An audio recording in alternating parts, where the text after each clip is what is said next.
All right, let's bring in Florida Senator Bill Nelson, who is traveling around the state meeting with local emergency officials. He is currently in Orlando. Senator, appreciate you being with us, sir. Give us the lay of the land. As you've been driving around Florida, we're looking at live pictures of Miami Beach where the storm has just sort of begun to set in.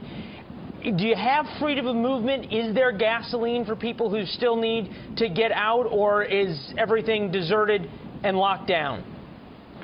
There's still gasoline, but now that the west coast of Florida, the Gulf Coast, has awakened to the fact that this is going to be a west coast storm, not an east coast storm, you're starting to see the evacuations coming from the west coast getting away. And thus, I just came from the Tampa Emergency Operations Center.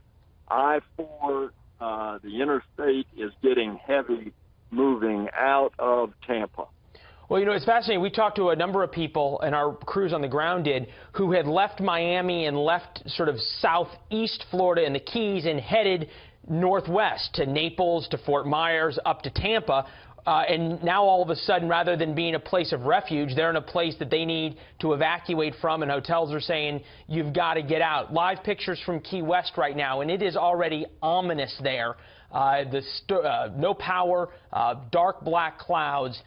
What are you hearing from the National Guard and from the governor?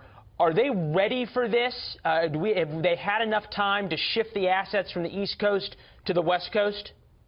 The short answer is yes. There's a seamless cooperation between all levels of government, and I think you're going to see that continue.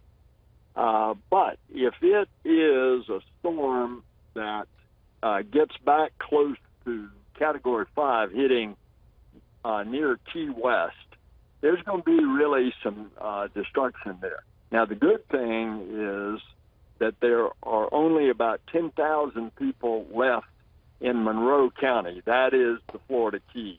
Right. What is happening now that the West Coast realizes it's going to be hitting there, and the possibility of the big disaster would be is if the eye of the hurricane moves off the coast in the Gulf of Mexico and parallels the coast. Right. All of those counterclockwise winds will drive the water up into the bays, such as Charlotte Harbor, such as Tampa Bay. That's where you could have not only the destructiveness of the wind, but the wind pushing the water up so that you would have considerable flooding.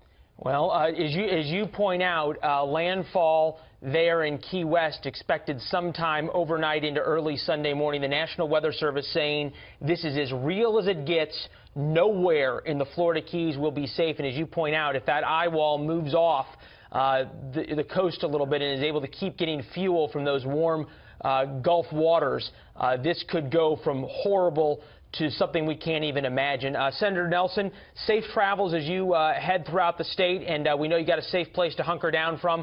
We'll get in touch with you again tomorrow, sir. Okay, thanks. Thanks. Godspeed.